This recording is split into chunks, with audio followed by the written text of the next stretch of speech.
Cien años de soledad, de Gabriel García Márquez. Cien años de soledad se ha convertido en la novela más emblemática de la cultura latinoamericana. Escrita por Gabriel García Márquez, esta obra se inscribió en lo que para unos es realismo mágico y para Alejo Carpentier es lo real maravilloso. En un exhaustivo trabajo de imaginación, Gabriel García Márquez narra la historia de 7 generaciones de la familia Buendía, familia condenada a la soledad. Resumen de 100 años de soledad. La novela está estructurada en capítulos sin nombrar. Sin embargo, para facilitar la comprensión del argumento, hemos ordenado y separado el relato en 4 etapas que identifican a grandes rasgos los personajes más emblemáticos. Primera etapa: fundación y primeros años de Macondo.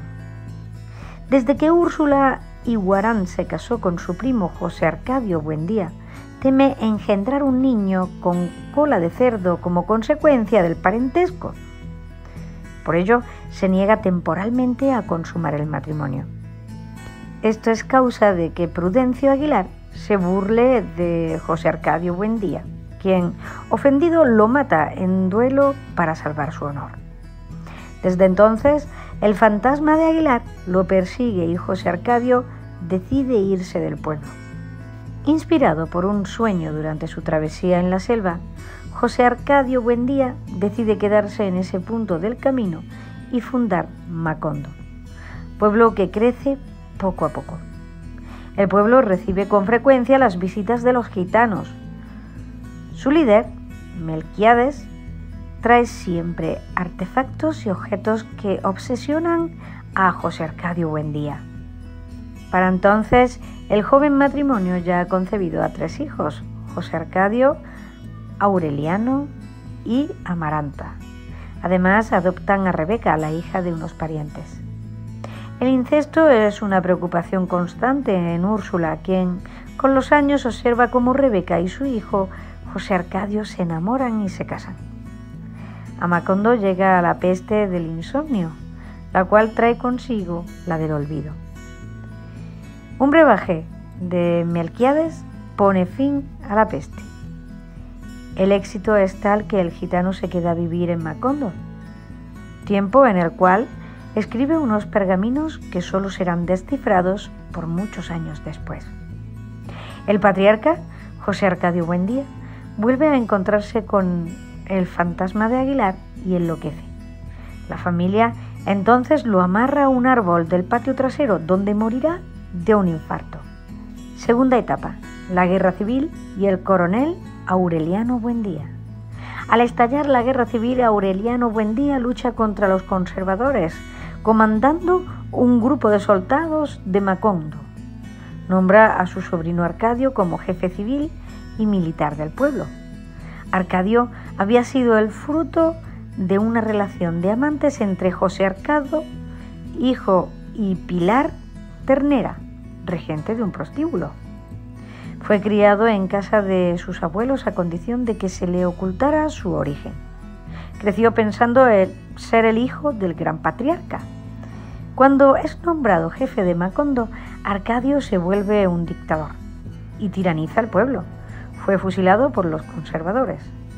Durante su actividad como líder de los liberales, el coronel Aureliano Buendía enfrenta un total de 32 batallas, de las cuales sale siempre perdedor.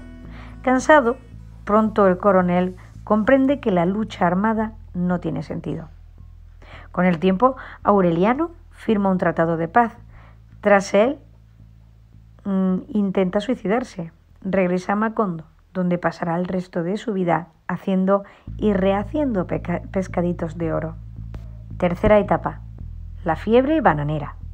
Aureliano concibe 17 hijos de madres diferentes. Uno de ellos, llamado Aureliano Triste, promueve el tren a Macondo, lo que activa el comercio y permite la llegada de inventos como el telégrafo y el cine.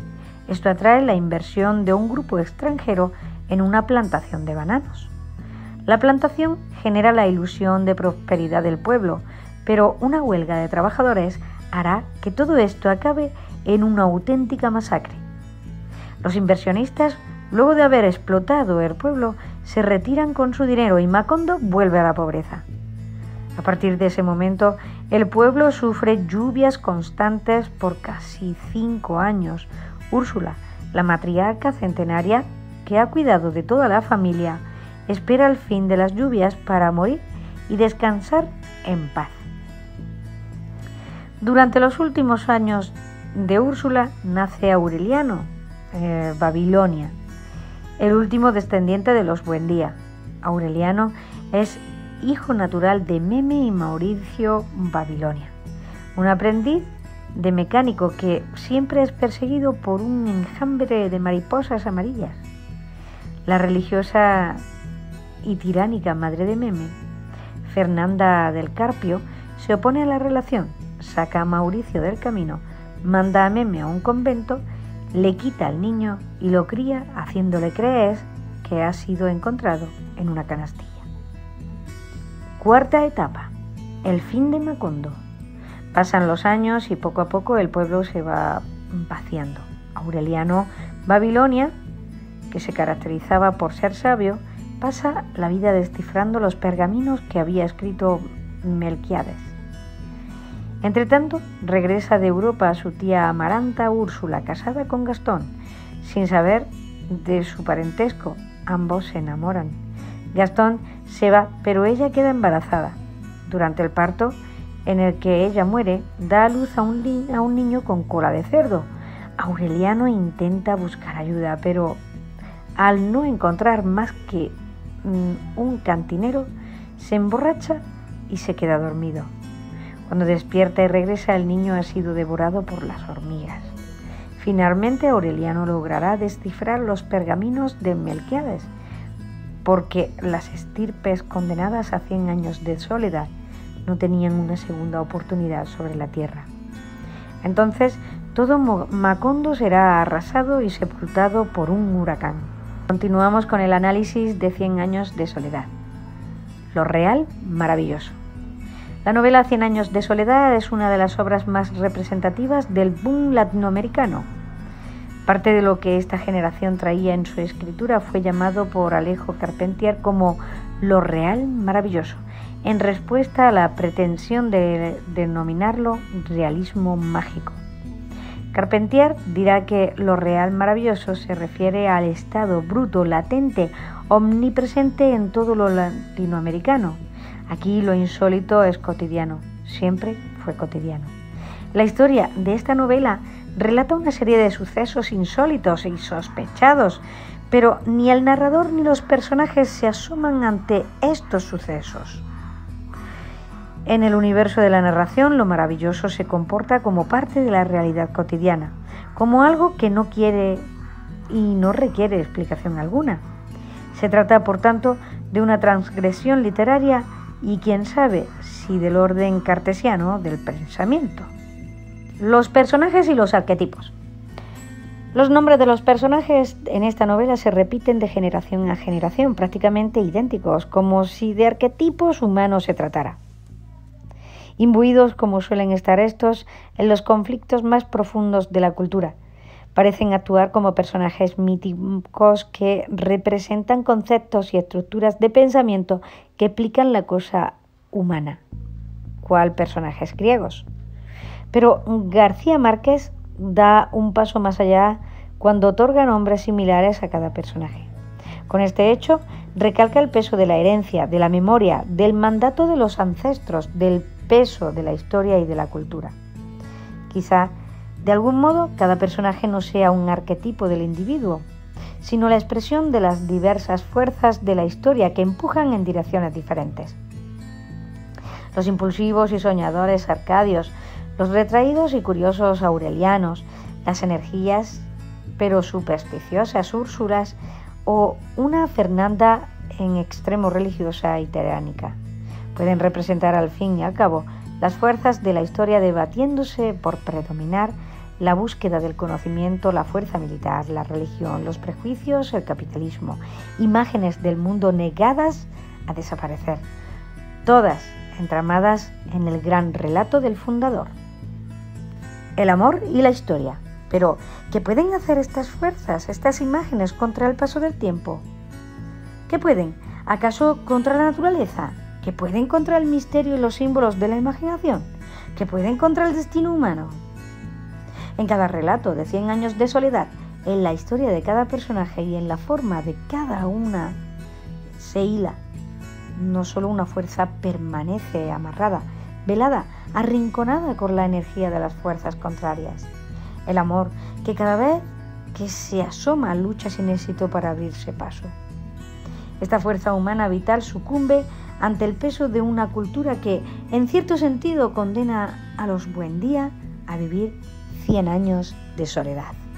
Gabriel García Márquez nació el 6 de marzo de 1927 en Colombia, específicamente en el pueblo de Aracataca, debido a que sus padres se fueron en busca de mejores oportunidades económicas a Sucre.